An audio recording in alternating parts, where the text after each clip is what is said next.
Aloha and welcome everyone to Maui Nonprofit Notes, the weekly radio show where we talk story with Maui's nonprofit executive directors and staff to find out how they're working to support the needs within our community. Maui Nonprofit Notes is generously sponsored by Pacific Source. If you're building or remodeling a home, you've just got to check out Pacific Source's cabinet and appliance showroom in the Waikapu Bayshard. I'm Susie Tiemann, Interim Executive Director of Lokahi Pacific and President of the Maui Nonprofit Directors Association. And it's my pleasure to introduce Lox Abraham, our co-host for today's show. Hey, Lox, how's things at Aloha? I did it again. Oh, no. Oh, it's going to be one of those days. Maui United Way. It's going really well. It's going really well. How are you doing? Outside of the fact that I don't know where I am, what time it is, or who you are, we're okay. You know, as we mentioned earlier, I think it's just that kind of month. August is just crazy, and it's just been really, really busy for myself and a lot of nonprofits out there, so I can totally understand. The fact that it's a 5-week month, almost fully, you know. Is that what it is? It's like this is supposed to be the week where nothing is planned because it's the extra week. Yeah. Yeah, right. Somebody forgot to tell everybody that. So we all feel like we're doing double duty in August. I think everyone I've talked to practically is working this weekend. I know I will be. I'm not. That's awesome. I'm even going to take Friday off. I'm doing the Maui I just Electric. told the world that. That's fantastic. I'm doing the Maui Electric Company's Keiki Tilapia fishing tournament on Sunday. Cool. Yes. Oh, that's right. So I'll be hanging out with 500 plus little fisher kids. Fisher kids. On Sunday. Yeah, I don't know, what do you call them? Fisher kids. Fisher kitties? Fisher kitties and their parents, and lots of tilapia. Where do they do that? They do that at the Kanapali Golf Course, and it's a benefit for Maui United Way. So we have a really good time down there. They kick off right around 8 o'clock, and they fish for a straight hour, and then they have a ton of prizes for the largest and smallest fish, and they have a bunch of different age divisions, so they give out a lot of goodies. It's just a great event. How big is the largest tilapia? You know, generally, the largest tilapias that I've seen run around, I want to say 10 inches, really? 9 inches long. Yeah, they're scary looking. And then the smallest is? The smallest are tiny. They could be like an inch. Wow. When you catch the really babies, but there's a little bit of strategy when you're tilapia fishing. If you use the tiny hooks, then you're going to be trying to catch the tiny ones. If you use the bigger hooks, then you're going for the bigger ones. But it's amazing how many different kinds of baits, hooks, strategies. We got families that show up there at like 5 o'clock in the morning to scout out their spot. It's crazy, but it's a lot of fun. I would imagine the big hook would kind of wipe out the little tilapia. Yes. You're not going to catch little tilapia with a big hook. But if you're going for the largest, you got to give a pretty good size hook, or else you're not going to hook those bigger ones. Interesting. Yeah, I've been doing it for 4 years now, so I'm somewhat an expert. Yeah. But we're probably going to have about 1,200 people down there this weekend, so it should be a good time. Those kids must just be totally thrilled when they do catch one. Oh, they're ecstatic. It's so much fun. You see some of these kids catching fish for the first time in their life, and that little rush when you pull up a fishy out of the water, and they just have a great time.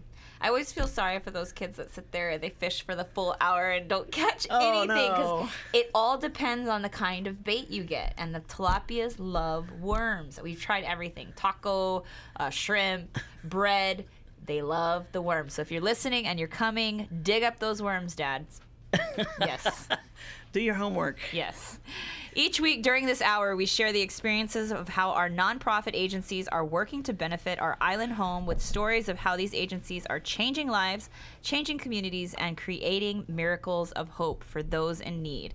And today we have some very special guests from one of our favorite agencies, Imua Family Services. Welcome, Dean. How are you? I'm great. Thank you. I just learned a lot about tilapia fishing. Yeah. So. Dean Wong is the executive director from Imua Family Services, and we're also accompanied by Christy. You want to introduce yourself, Christy? Sure. Hi, I'm Christy Masters. I'm the program director for our early intervention program at Imua Family Services, and I'm also a speech-language pathologist. Great. Well, why don't we just dive in? Sure. Dean, tell us a little bit about your agencies for those listeners out there that actually might not be familiar with what it is that Imua does, and tell our listeners a little bit about how you help the community. Excellent. So Imua Family Services provides therapeutic and comprehensive services for early childhood. In other words, from birth through age 6 years of age. If a family has any concerns about a child perhaps not reaching their milestones as they're growing and developing, they could contact IMUA Family Services, and we will definitely help and assist that family look into the needs of their child to see how they're developing.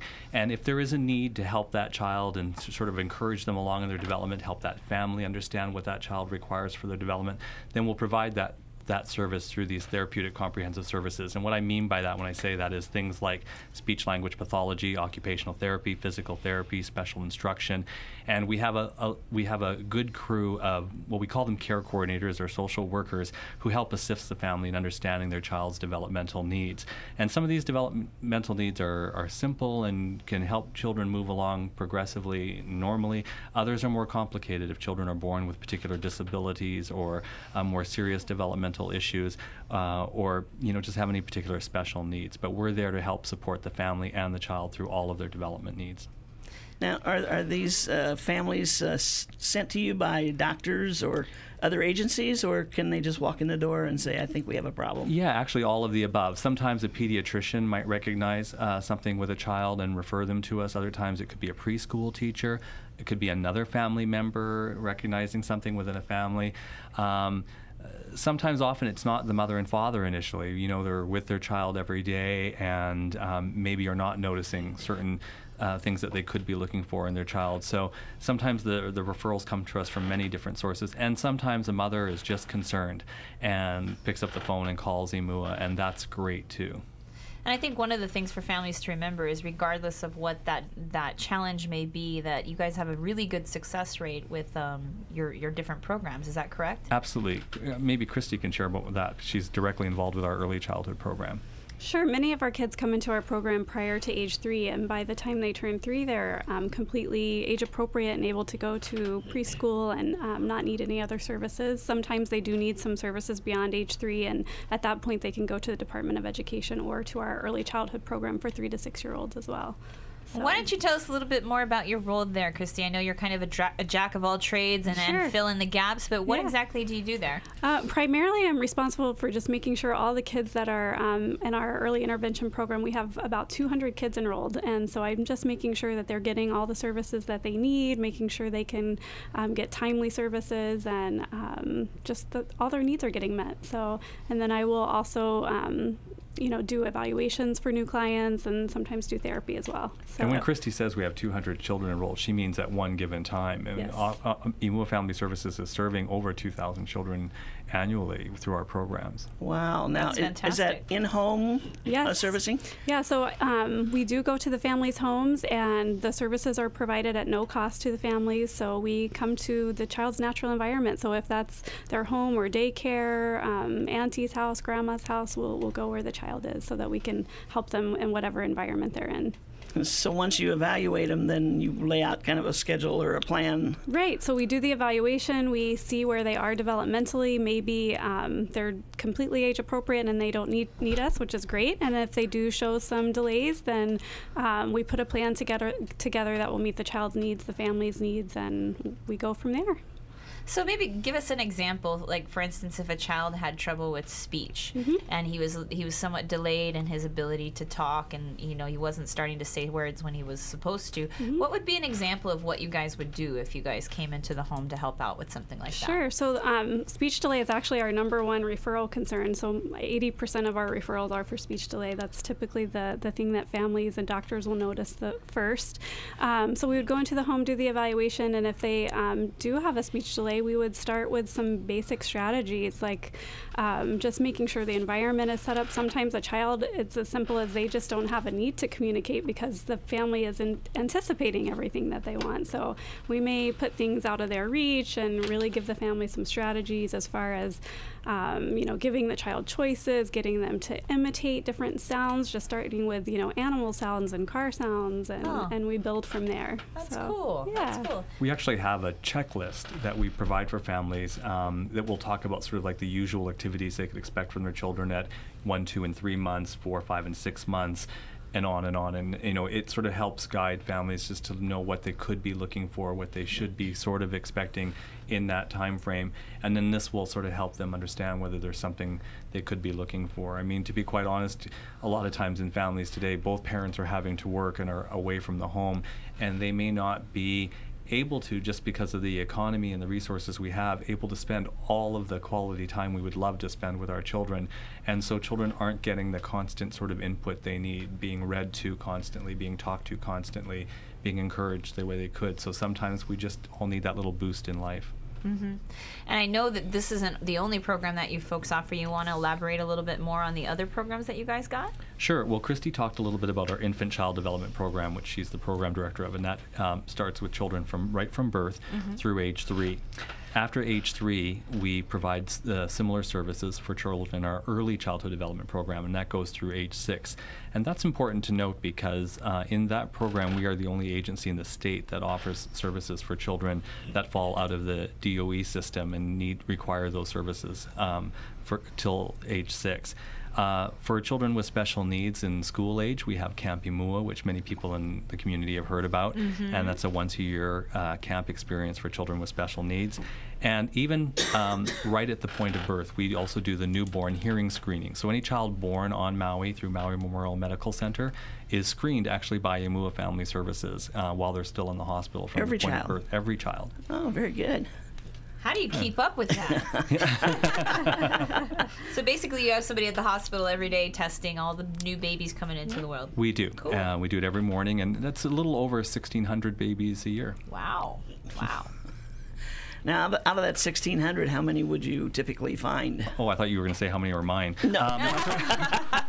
I'm not going to go there. Yeah. Well, the hearing screening obviously is screening for potential hearing loss or hearing developmental problems, but there are other indicators that the development around hearing can also indicate in a child. So it might just cause an alert signal, which would then tell doctors to pay attention to the development of this child and some of the issues that the child might have. Ah, very good. And I know that in light of all these wonderful programs that you guys offer, there's got to be a way to come up with the funding to pay for them. And I know that you guys have a really exciting event that you have coming up that you wanted to talk about. Sure. Particularly today, we wanted to talk about an event for families to have an opportunity to have direct access with us, and that's going to be at Queen Kamano Shopping Center. And it is in no way a fundraiser, just so you know. Yes, we do need funding. We're always looking for ways to support our programs, but this is a day of outreach for us at Imua Family Services. It's a day to bring our staff, our therapists. There will be speech-language pathologists and occupational therapists and physical therapists, and our care coordinators will all be at Queen Kamano Shopping Center this Saturday from when the store is open till about 4 or 4:30 in the day. And we're going to have screening stations set up where families and parents can come and talk to the therapist and introduce their child to us. And we'll do these sort of short mini screenings. And Christy, maybe you could talk about that since you developed what they were. Sure. So we're really excited about this opportunity because some families are a little hesitant to make the referral to Imua because they're not really sure, and they just aren't sure if it's typical development for their child. So this is about a 10 to 15 minute screening where we'll ask simple yes or no questions in all different areas. So communication, fine motor, personal social skills, and based on the answers to that, we can say, it sounds like maybe you could use a referral to Imua. Or, it looks like everything's typical, and we'll have activities that they can do with their child, too. We'll have handouts for them. I would imagine that some families, there's probably somewhat of a stigmatism of like admitting that your child has some type of developmental delay, but I would imagine it's very, very important to just make sure if you have any thought that there's something that's different, that you should check it out because, like you said, most of the time it's correctable, right? Right, definitely. The earlier that you do the intervention and get strategies in place, the quicker they're going to catch up to their same age peers. And, if you let the problem kind of continue, it's going to get worse. It can lead to behavior problems. Be more difficult to deal with down the line. And that's a huge component, what you said, Lox. Parents often do naturally sort of go into a little bit of a denial when they might start to recognize a problem because no one wants to face the fact that there might be an issue with their child. And but that's why it's important to make contact to Imua Family Services because like I said, it might be the smallest trigger that we can help, that family get through and get that problem behind them. For all of the children that come and participate and talk to a therapist and get that sort of screening, they're going to get a free ride on the Cubby Caboose at the Queen Kahumanu Shopping Center. And so that's a great reason to come down and see us for ourselves. And we're actually going to fill the center stage with some, entertainment throughout the day. We're going to have myself and Auntie Roe, we call her Rochelle Dunning. She's one of our special instruction teachers at Imua. And we're going to be up there doing some stories and sing-song with kids, and we'll bring some children up on the stage, and we'll do a little circle time and sort of illustrate some of the things we do with children in our parent-toddler groups. And we're going to have a couple of our puppet friends along with us, and so they'll be there as well. And Maui Taiko will come in at 12 noon and do a little Taiko presentation, and we have a special guest appearance by Hello Kitty. Yeah. Hold on just a second. It's time for a break. Aloha from Pacific Source, and thank you for your support over the years. Pacific Source has offered more of what builders and homeowners value most in building materials and cabinet design. We've done this by offering superior customer service and products, as well as by designing kitchens and baths that are intelligent and elegant while staying true to your vision and budget. Visit our showroom in Waikapu in Central Maui, where we display a variety of cabinets as well as top-name appliances like Sub-Zero, Wolf, Viking, KitchenAid, and more. We display countertops, tile and wood flooring, and several brands of windows and doors, including Fleetwood multi-slides and La Cantina folding doors. Come in and talk to our designers about making your dreams become a reality. From concept to completion, we really believe our attention to detail and superior service are what sets us apart. Let us show you what we mean. We are a Pacific Source at 515 East Oahe Way in the Consolidated Base Yard in Waikapu, just off Waiko Road. Call us at 986-0380. That's 986-0380, or look us up online at packsource.com.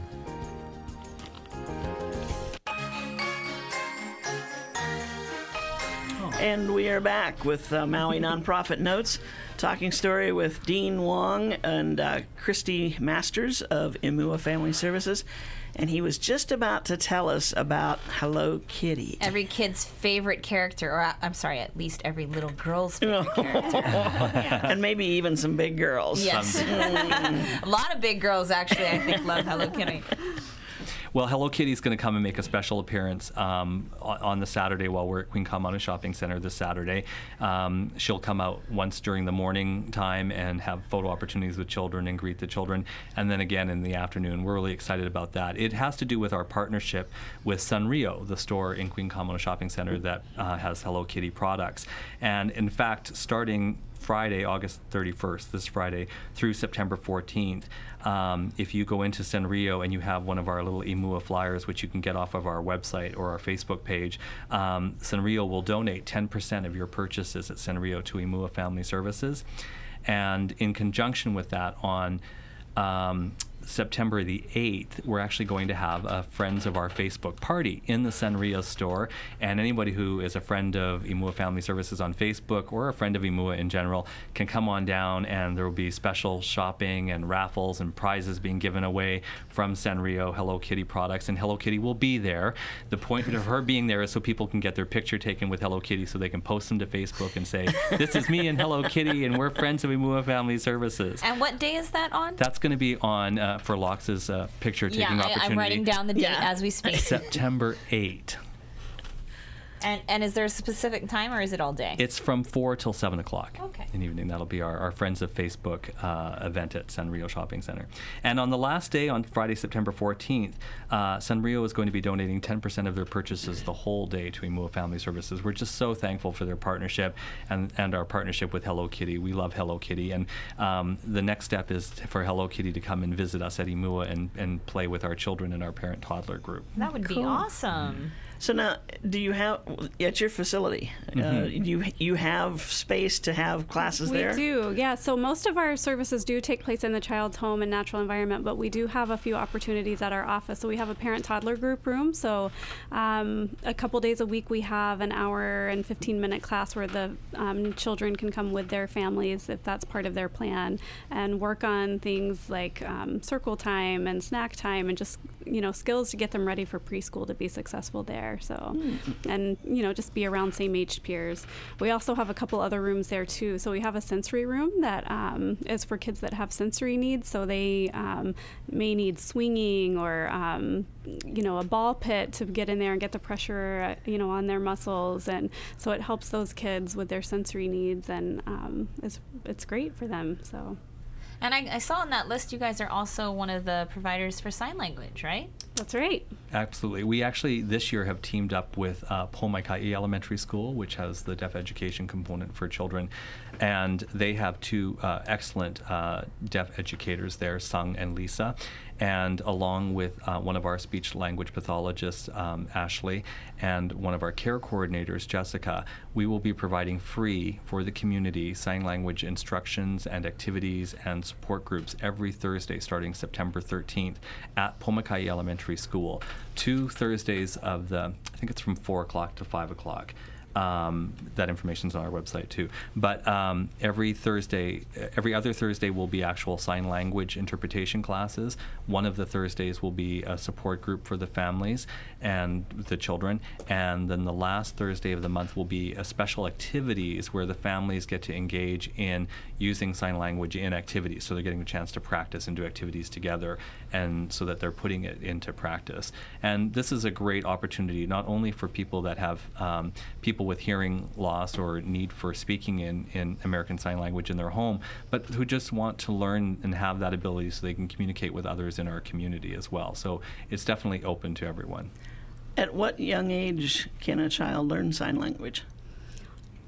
Young, really young, and just a few months old. I mean, some people start right at birth trying to do baby, do the Really? baby signs. As soon as you can identify that there is an issue with the hearing, they can start teaching them sign language, I would imagine, And actually, right? it's a great motor skill. Some people will teach it to their children even before they actually start to speak, even if they don't have I've a hearing seen that. issue. Like eat, or what is it?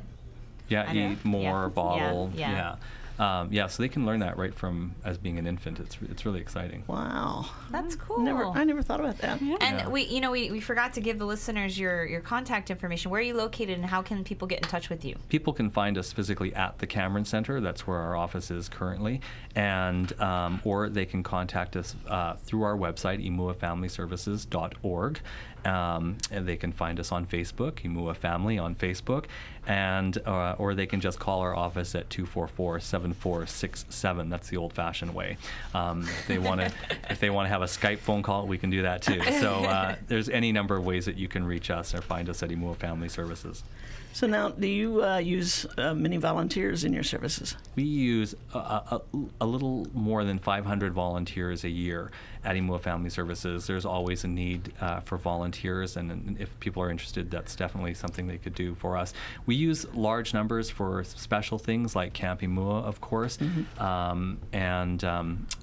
just ongoing, there's a number of activities and events, and just even basic office work that we can always use volunteers to help us with. The nonprofits can always find a place to use you. Right? Exactly. So how large is your staff?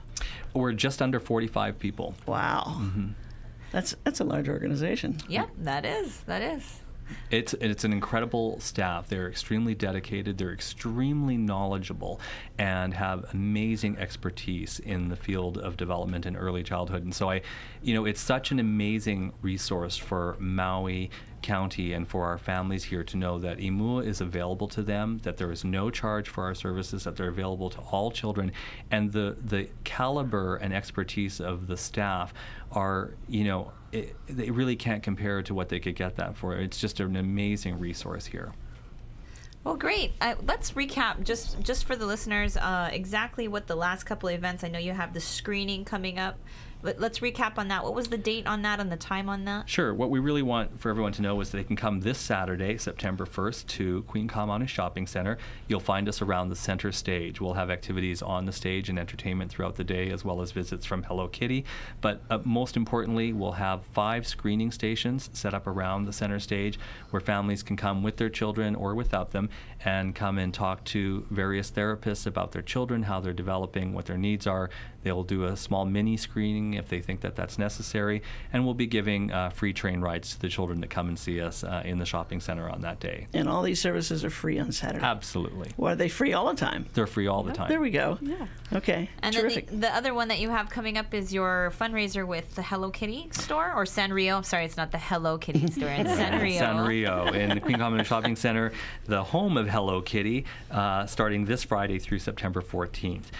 There's a Shop for a Cause little flyer. You can print that out off of our Facebook page. Which I'm going to steal from you. Yes, absolutely. You can have this. And you go in with this flyer, and then anything that you purchase in Sanrio will be 10% will be donated to Imua Family Services. So What a that's good exciting. excuse to go to Sanrio, right? Right.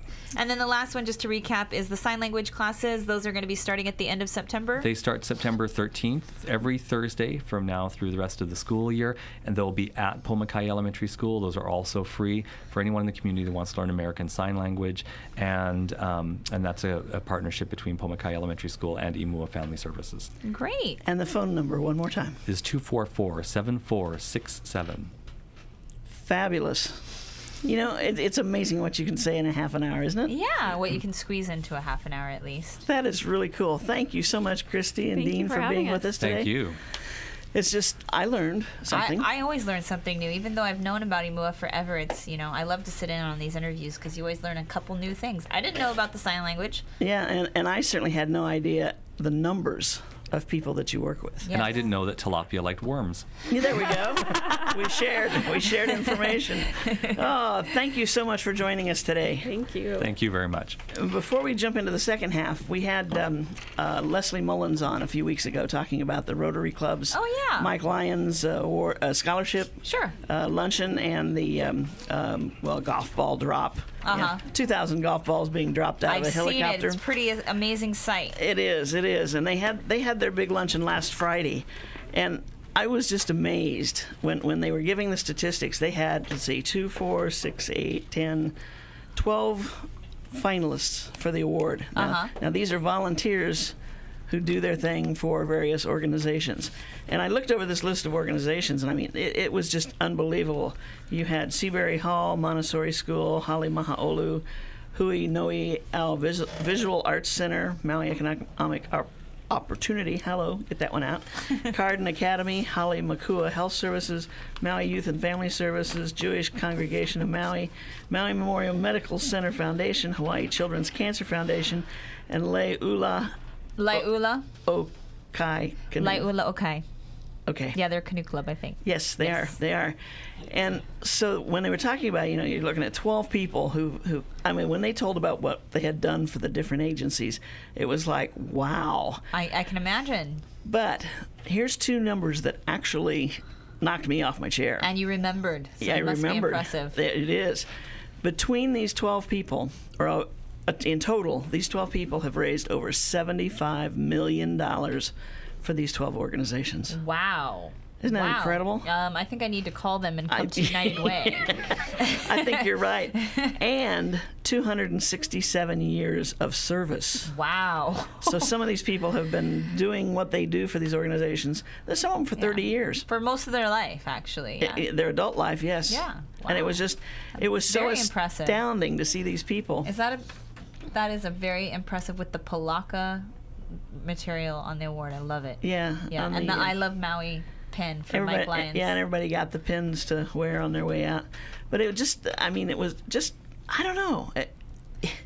It's always nice to be around people like that too. It's just it's an amazing accomplishment and an amazing service. Like Dean mentioned that they have 500 volunteers that they work with on a regular basis. We're the same way. We work with 500 volunteers, and we couldn't possibly do what we do without the support of those volunteers. So when you think about the reach in the community just between our two organizations, and then you times that by a couple hundred on this island, you can't even imagine how giving and kind and how caring the people on this island are giving back to the needs of Maui. It's so fabulous. It's a great That's thing. what makes the world go round. And that's why we're Volunteers. here, right? Yes. We're here. We're here. So joining us for the second half of the show, we have Jerry Lum, who is the Director of Community Services for... Okay. He's flashing a CD here at me. For MEO's Community Services Program. And Keisha Sakagawa, how are you? Good. Very good. Keisha? I'm good. Yay. Okay. Very good. So what are we going to talk about today? I know you have so many programs in your department. I started going through them yesterday, and I'm going, oh my gosh. We're going to quiz you. No. Okay. Do you know all the programs you have? Alphabetically? Oh my gosh. Oh, okay. Well, let's jump into whatever it is you want to talk about, because this is your half hour. Okay, I think the last time we were on the program, we had talked about the LIHEAP program. We did. Low-Income Home Energy Assistance Program. Yes, I remember that. That Actually. was for the month of June. Right. And believe it or not, we're still working on those files. Oh my goodness. Do you have a count of how many people roughly? We probably have about 1,200 applications, Yeah. but we've seen households from a size of 1 to a size of 13. Oh my gosh. So it's a lot of people. Please tell me there's good news. Are the numbers going down throughout the months, or are they climbing? What are you seeing? Over the years? Yeah. No, over the last couple months since June. Well, we normally take applications only during the month of June. And so okay. it's a statewide program. The entire state takes applications during the month of June. Okay. We actually have a deadline of Friday to get all the applications turned into the state. So So you guys are busy and going to run out of here back to the office. Correct. Easily to get this done, right? You got it. So once that's all inputted, it goes to the state, and then the state usually takes a couple months. What they do is they compile a statewide listing. They make sure that there's no duplication of households.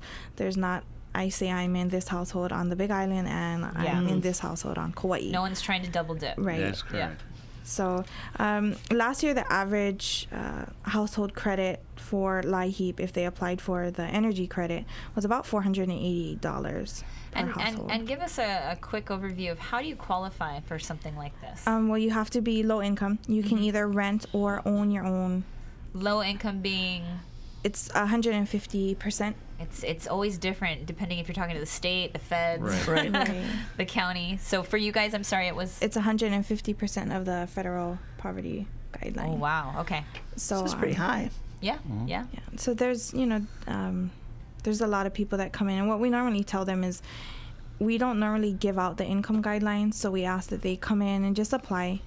And if they do qualify, because there are people who come in and don't think they qualify, and they actually do qualify for the program. Mm-hmm. So the final decision is left up to the state. Like the state compiles all the files together.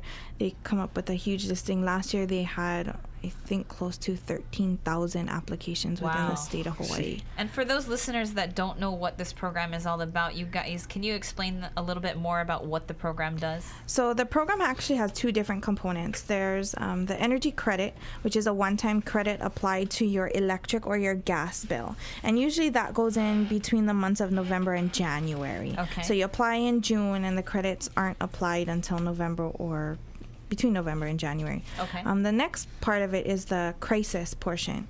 You can have an energy disconnection notice, either from the gas or the electric again.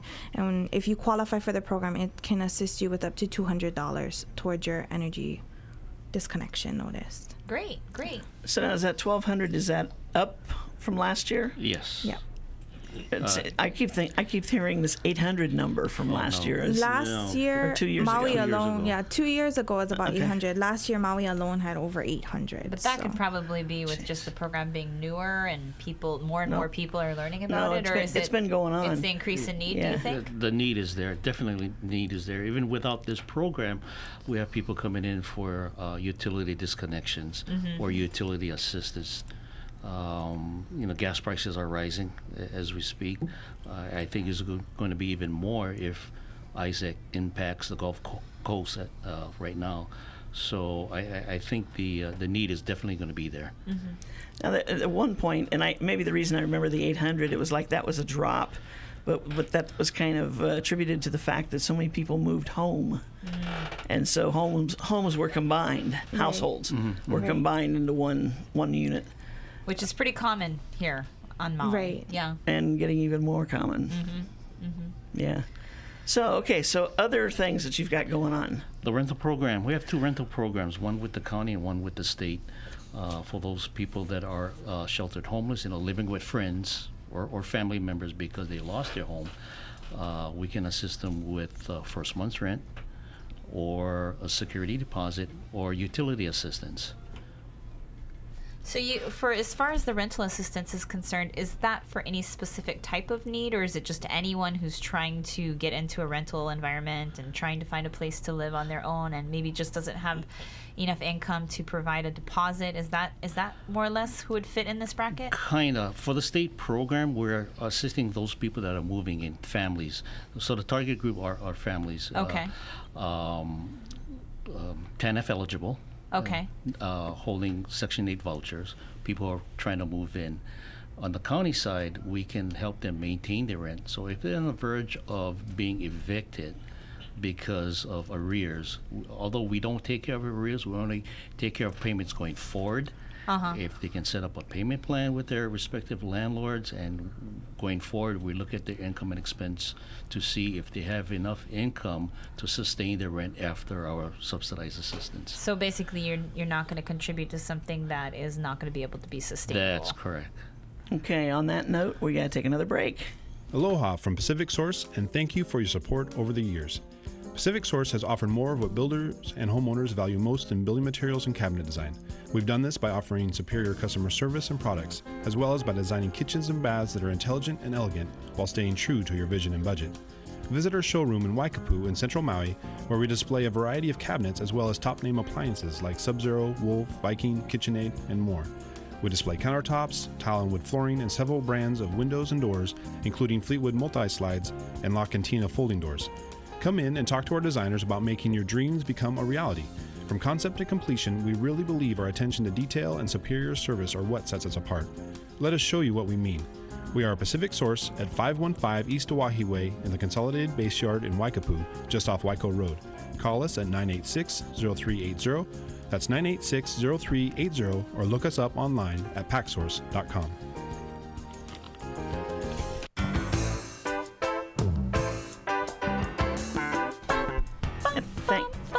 I'm getting down. Getting in the nonprofit director's groove here. For those of you who can't see her, she's up on the table dancing here. Not quite. Gary, we got to Gary's like, let's put the music back on. We got to get a camera in here so people can see what's going on.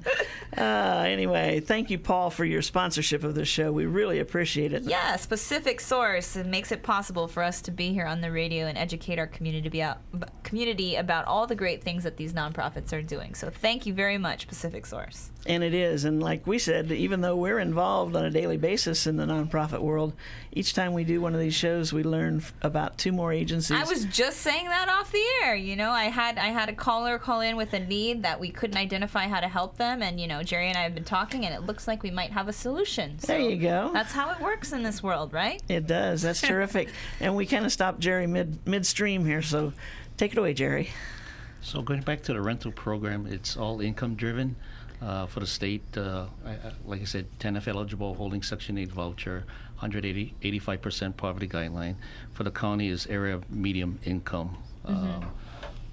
When you say Section 8 voucher, that's for HUD, right? That's correct. And I hear the HUD list is like 10,000 people long or 10,000 years long. A wait list. Yeah. But the wait list has been put on hold. I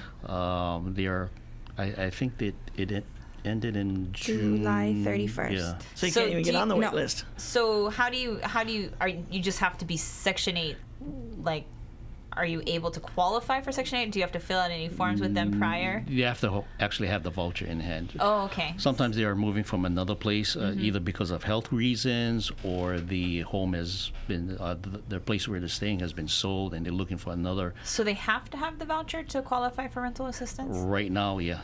And so you're saying, so if you don't already have it, then you won't be able to qualify more or less. That's for the state program. For the state program. Oh, okay. So they still have they have the county option. Oh, okay. As well. Okay, that's good to know. So we talked a little bit about the rental assistance program. Was there another program that you wanted to talk about? Well, employment. Okay. Employment. We have 2 employment programs. One is with actually 3 employment programs. One is with the state, where we help people that either are unemployed or underemployed. We help them look for a job, provide them pre-employment training, provide them assistance if they need, such as training for certified nurses assistant training, CDL training. Oh, okay. In fact, we just had another option that we're trying to look at in having people go into the body and fender repair business Okay.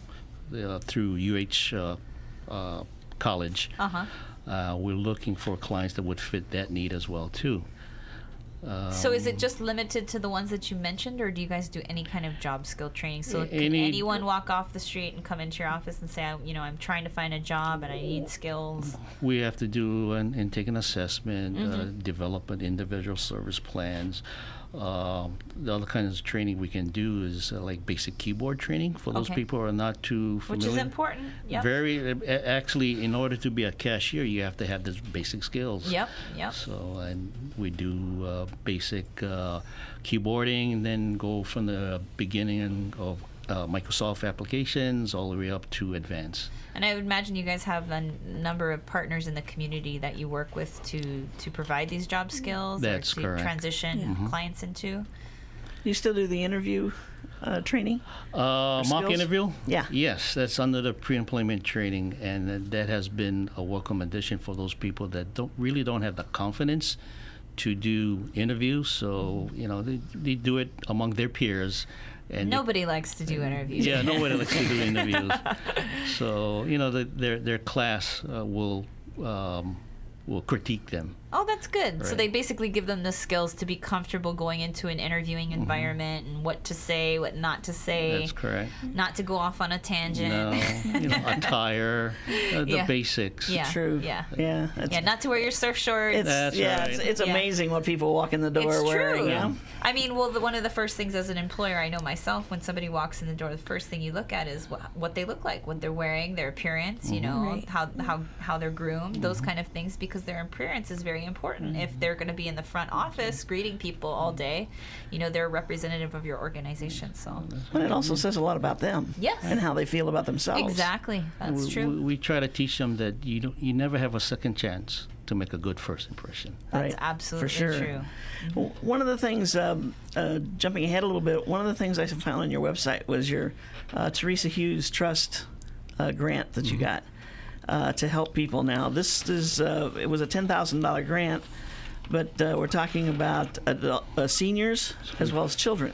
Seniors 70 and over who are either physically or mentally handicapped, we can assist them with dentures, clothing, Glasses. glasses. For those under 18, those children that either been abandoned or abused, we can help them with after-school things such as judo classes or therapy sessions, after-school activities. Wow. I guess the reason this caught my eye was it may only be $500, but look at what it could provide.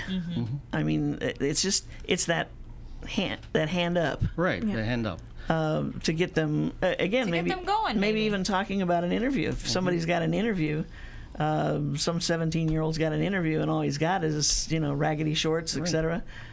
Get him out there and get some clothes. Or and- even the eyewear, I just to buy a pair of glasses can run you like $200 to $300 correct. sometimes. So that's very important. Especially for the seniors, they're living on a very small fixed income, and everything counts. Dental alone can be astronomical. I can imagine. it's a help. It's a help. Now, the farm worker program, do you still have that? Yes, we do.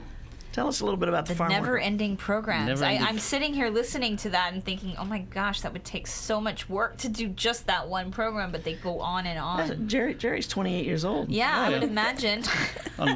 On the fourth round. On the fourth row. I'll let Keisha talk about the NFJP program. So the National Farm Worker Jobs Program, MEO is the grantee for the entire state of Hawaii.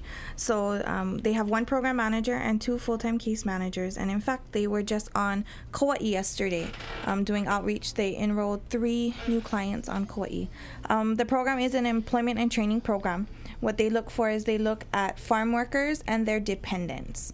To qualify for the program, besides an income guideline, you have to have worked on a farm within the last 2 years for 25 days or made at least $800. And tell us a little bit more about the background of this. Is it some type of funding for It's a farm workers? fairly funded program. Okay. Each of the states, with the exception of Alaska, and they also include Puerto Rico, has allotted funding Each state basically has one grantee with the exception of California, which has 5. Okay. And some nonprofits do multi-state, like Oregon and Washington, I believe. They also do Oregon, Washington, and Nevada. So it's like financial assistance to help farm workers be successful? It's actually, there's kind of like a twofold to it. It's to either get them into a different type of employment, say they're working in the fields, and maybe they're a seasonal farm worker. A lot of the bigger farms, such as Monsanto or Mycogen or Pioneer, they work for 3 months and then they lay them off, and then they're on unemployment for 6 months, and then they take them back on another 3 months. What they're looking at is either if the client would like to stay on the farm, but maybe they only do harvesting now and they'd like to work up to being a supervisor, or they want to drive the trucks. So keeping them on the farm if that's something that they want to do, or if they maybe don't want to stay on the farm and they want to go to a different type of job. We've had people go into CNA. And then you can put them in your job training program. Right. So I see the connections, yeah. So we can also help with supportive services, such as helping them.